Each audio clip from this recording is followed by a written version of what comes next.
All right, we're ready to evaporate. The pressure's in the right regime, 5.7 times 10 to the minus 6. I want to make sure that the current is 0, so the plug is still unplugged. All right. Then I just flick the dial so that the amps comes back on. Okay. Now we plug in the plug.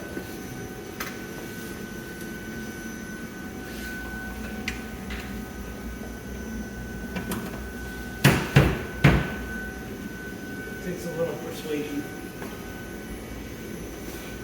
All right. So pressure's good. So now I'm just going to start to slowly increase the current.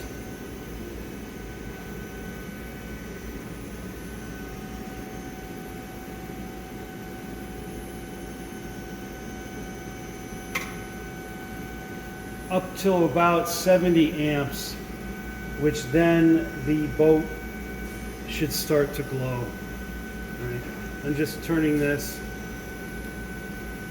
variac, so that's 30. Now some of these numbers will change whenever you swap out an evaporation boat, because it never goes in exactly the same way. All right.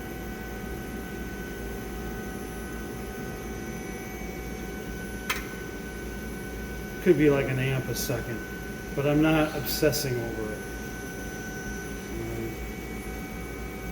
So now I'm about 70. You know, it went to 71, that's okay. Now I'm just going to be looking in here. I don't see it glowing yet. The pressure rose a little bit.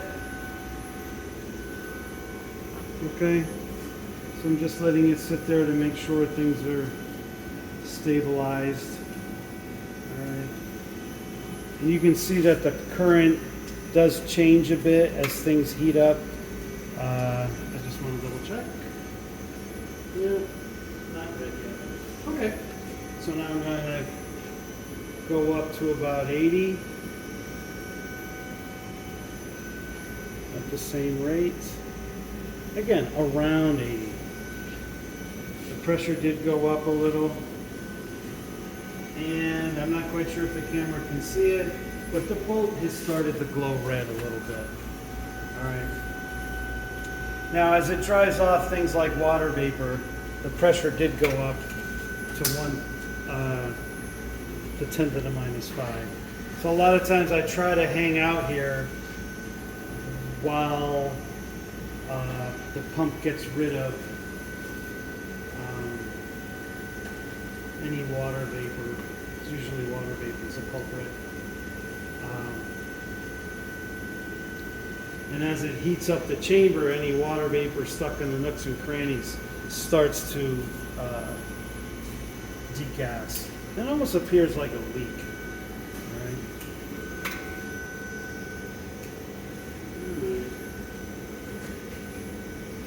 Still there. All right. Now, it depends. Sometimes you kind of have to evaporate at a pressure you'd rather not.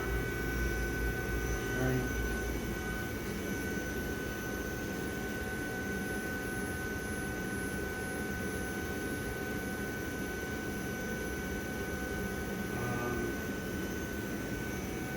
Maybe hit pause.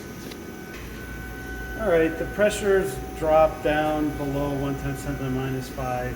It's still a little higher than I like, but so now I'm going to kind of come up to about 90.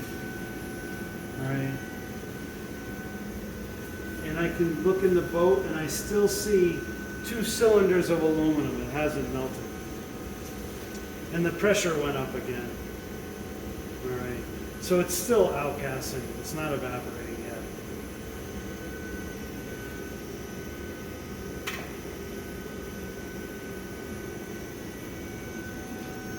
So I'd be more sensitive around this stage, because I could start to, if I put the current up too hard, high, it'll start to evaporate even if the pressure is high. All right, so now the pressure just dropped, and that usually means that the aluminum pellets melted. All right, so you can, if you look, it might be hard to get with the camera, but the boat looks like nothing's in it because the two cylinders melted. All right. Yep. So now it melted, but it's not necessarily evaporating, right? So now I'm going to bring it up to 110-ish. Getting brighter.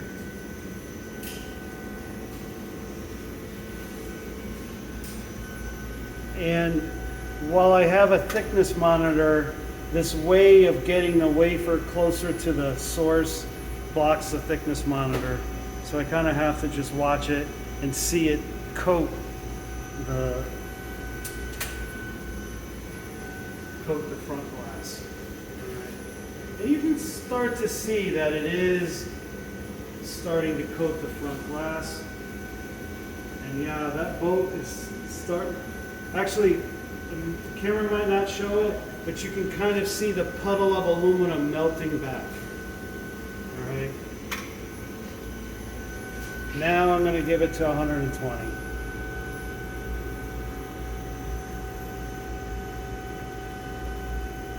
All right. Pressure went up, but let me see. Here, let me get a look in there. Now, yeah, looking at the wafer, before you could see through because that quartz mask was transparent. Now it's totally coated in aluminum. And the puddle is somewhat disappeared. I'm trying to be sensitive with it because it looks like that boat's about to go. I might have got 20 runs out of this boat, but you have to completely take this whole thing apart. I've got one more boat, and you also need these all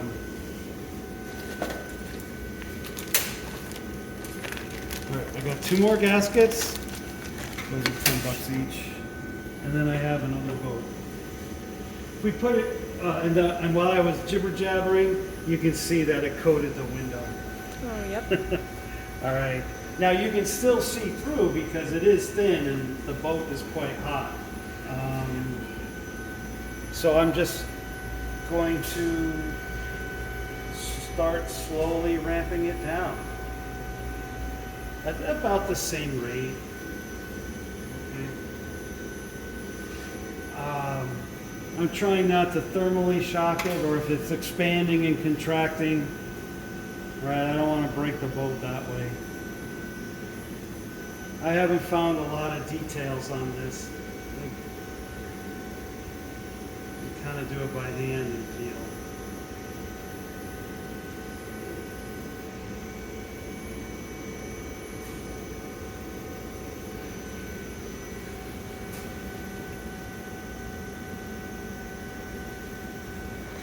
And now we're like at 50. And yeah, you can't see the boat anymore. It's stuck going on.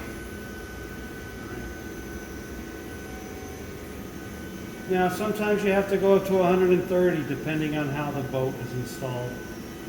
If you're doing hafnium oxide, you have to go to 180. That's a whole other deal. Level of current. Okay. So now that boat is still hot and it's got to cool. It's got to cool in a vacuum. And so in a way we have an advantage is that this will take an hour at least to spin down, right? So you just press stop, all right? And sometimes the pressure will continue to drop because it's still spinning, right? But this is cooling down, and so it can make you think that the turbo pump is still on, and it's not. That happened last week. So Now, once this gets to like around 1.2 to the minus 2, that means only the roughing pump is working, and we would be ready to repeat the process. So now the current is 0, but now before I turn the meter off, I'm going to unplug.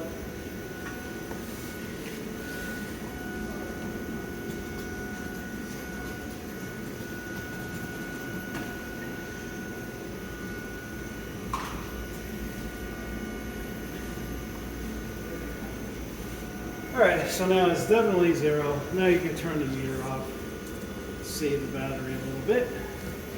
Alright, so this is now just, the power is on, but it's not accelerating. Alright, it's controlling it down. But again, there's hardly any friction because it's in the vacuum. So see, the pressure did go down while I was talking. But that's pretty much it.